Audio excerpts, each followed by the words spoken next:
On this episode of Redlit, my manager was an awful person to me, but I got her fired in an embarrassing fashion. Destroy my childhood, ruin my chance at college, and laugh when I said I was homeless. Lol cool. I'll ruin your fucking life. My manager was an awful person to me, but I got her fired in an embarrassing fashion. Years ago, shortly after I graduated high school, I got a new job to support myself during college. The new gig was in a pet store and I was working in the department that sold the fish, aquariums, reptiles and birds, etc., etc. The store manager was an awesome guy who I will call Kurt. Kurt was an old school guy. He went to work, worked hard and went home. That's all he expected out of you as well. My immediate manager over my department was this large snaggletooth witch of a woman. I'll call her Stephanie. We got off to a bad start because she quickly found out that I knew more about reptiles than her. She preferred the fish, whereas I had kept snakes for the past 4 to 5 years. Her ego couldn't handle a fresh employee not needing her guidance. From then on she was terrible to me. She singled me out to clean the goldfish tanks, and had the other employees cover sales every day I worked. She would say rude things to me such as, "You are the weak link in my team. You are the reason I am having problems in this department." Fast forward about a year. My hours had been cut by about 25%. I asked the store manager what the deal was and he told me that our department had lost too much money between lack of sales and broken merchandise, etc. This puzzled me, but I didn't think much of it because everybody's hours were cut. Simultaneously, myself and a few co-workers had noticed something strange. Stephanie had recently taken much more interest in the customers. She insisted on helping certain customers and sending us to do busy work while they were there. A customer came in one evening and was talking to us about how nice Stephanie is. Turns out, Stephanie was breeding mice and selling them to customers outside of the store. We found out she was breeding all of her animals, her dogs, turtles, mice, and selling them to customers she met throughout our store. Not only was this taking business from us, our store had a couple corporate policies.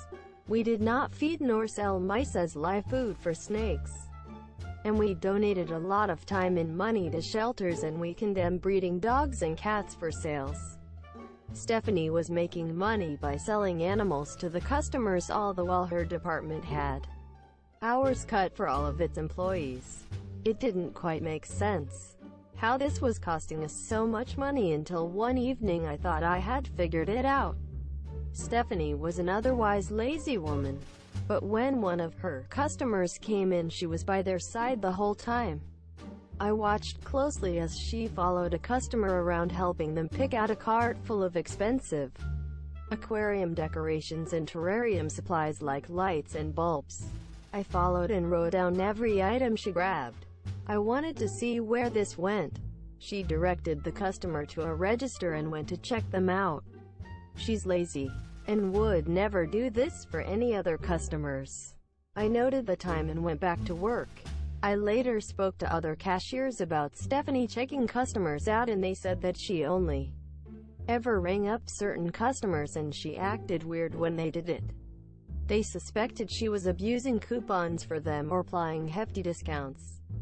I got my coworkers to corroborate my story about the under-the-table animal sales and suspicious behavior, and I went to talk to Kurt. I handed him a paper with about 20 UPCS and the time written on it, and I said, "I think if you look up a transaction from Register 2 at this time last night, you will find a large discount applied to it. These are the items I would expect you to find on that transaction."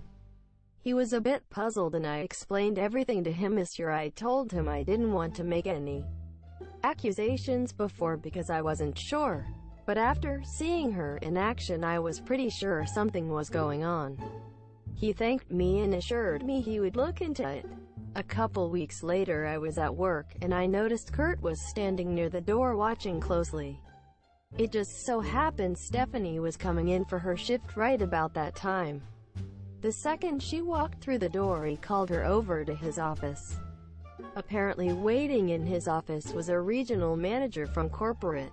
He looked at the list I gave him and looked up transactions from the night before. He found one at the exact time I wrote, but it only had about half of the items I listed.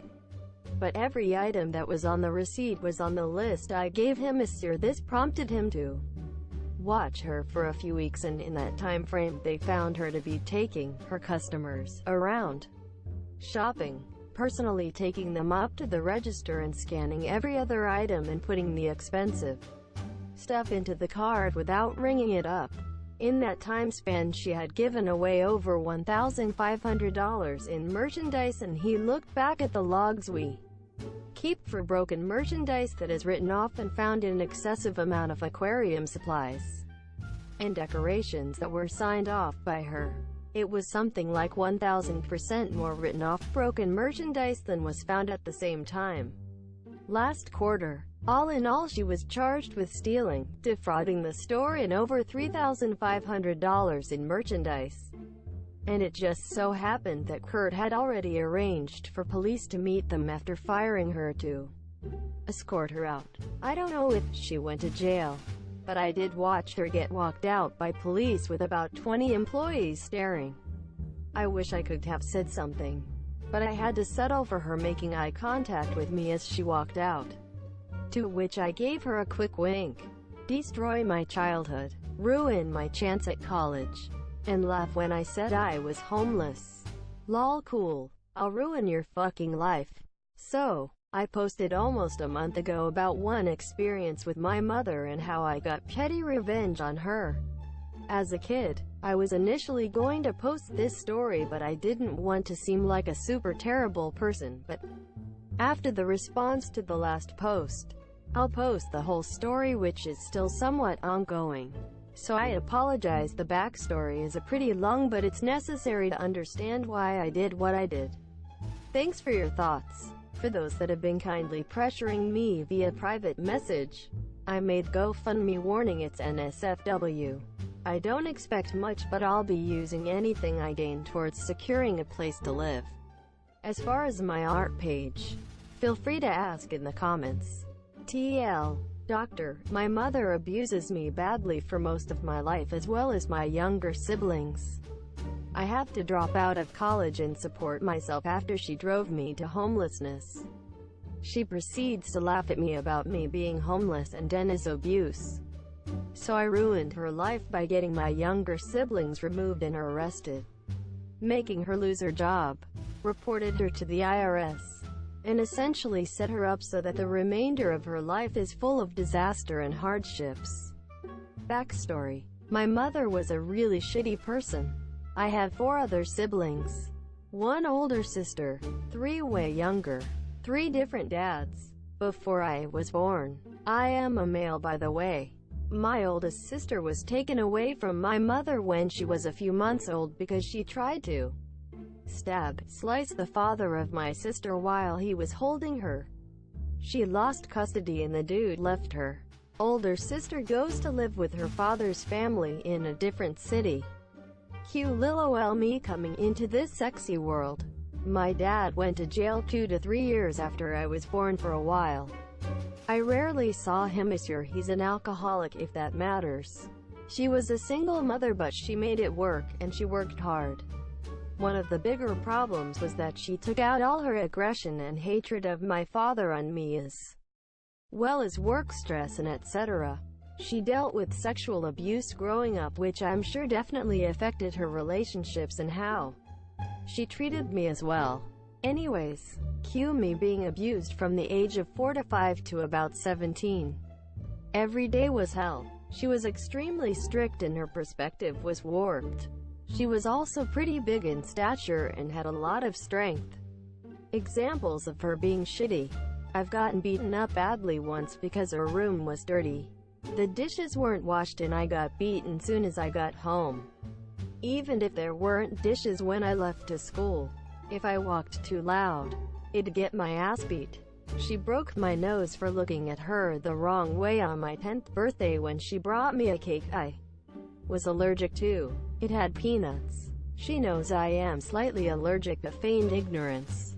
It was more or less every day or every other day. She used her fists, elbows, extension cords, hangers, chairs, canes, bats, etc. Whatever she could find I was getting beaten with.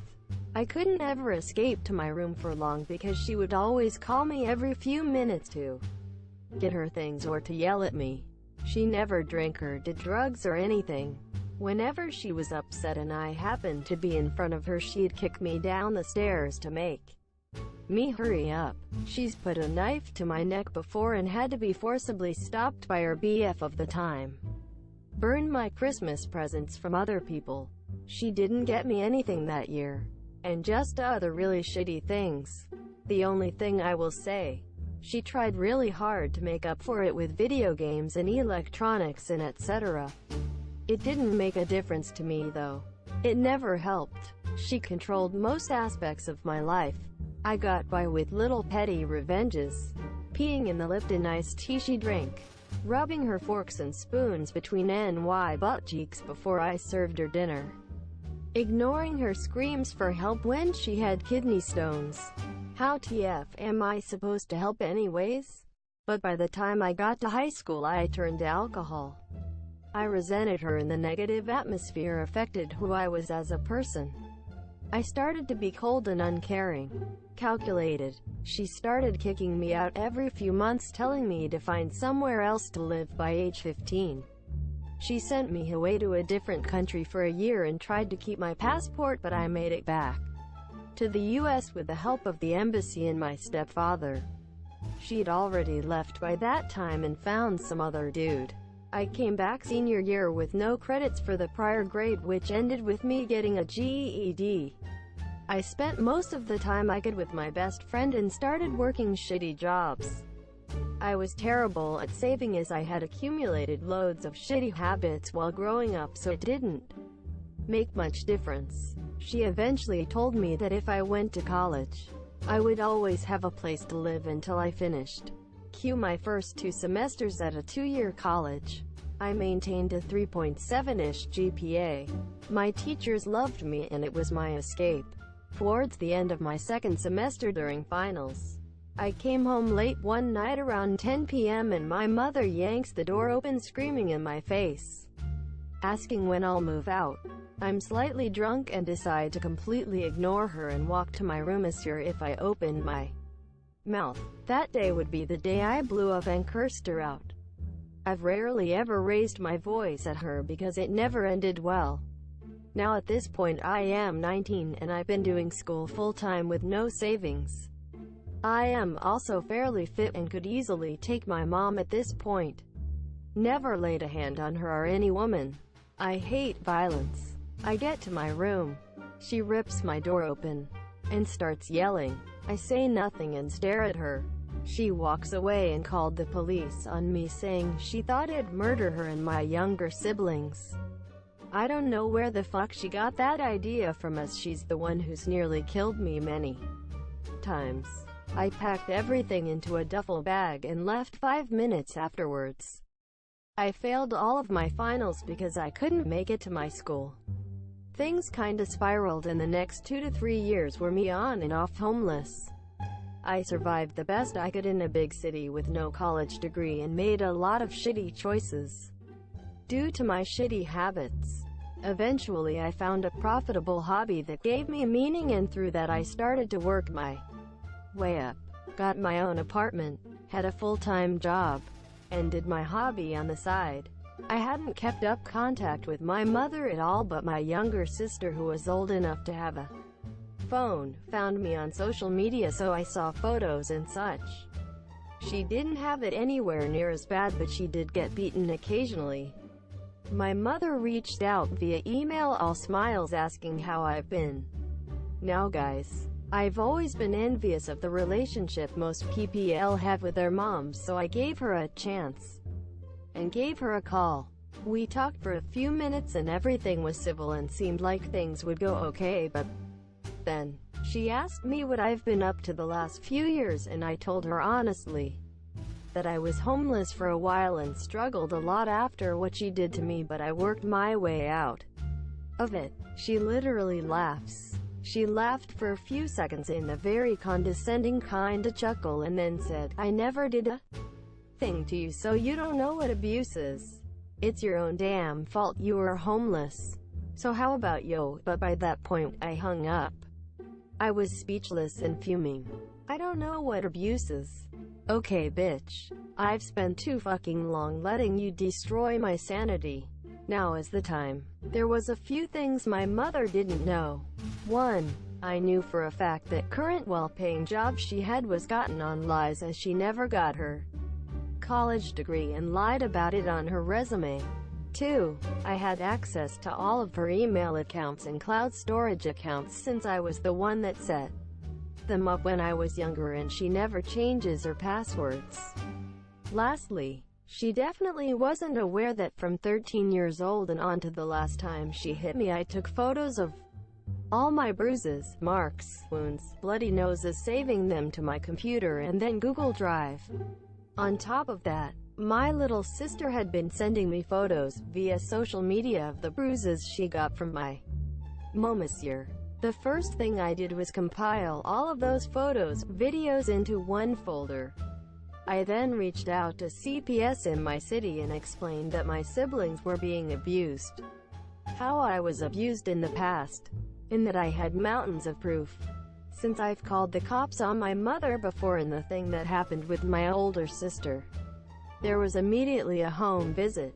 They arrived almost a day later with the police, and coincidentally, my mother was literally in the process of beating my younger sister when they were knocking. Cue an emergency removal of all my siblings from the house and my mother getting arrested, though she was released hours later.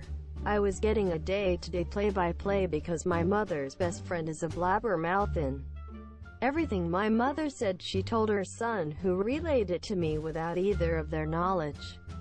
I sent CPS all the evidence and there's a legit case against my mother now.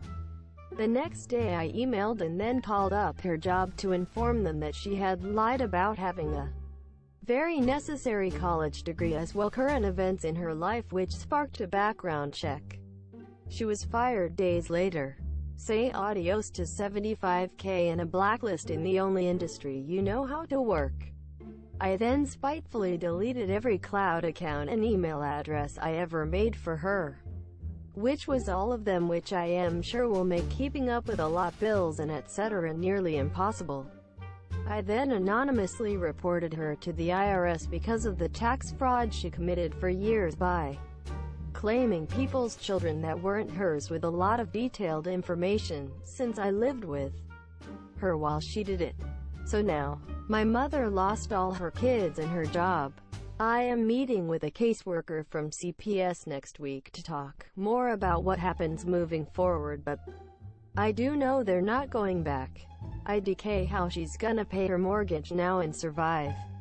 I'm sure she's gonna get a call from the IRS who'll be looking for a few $1,000s she owes. Themis here, she also has to go back to court in a few months.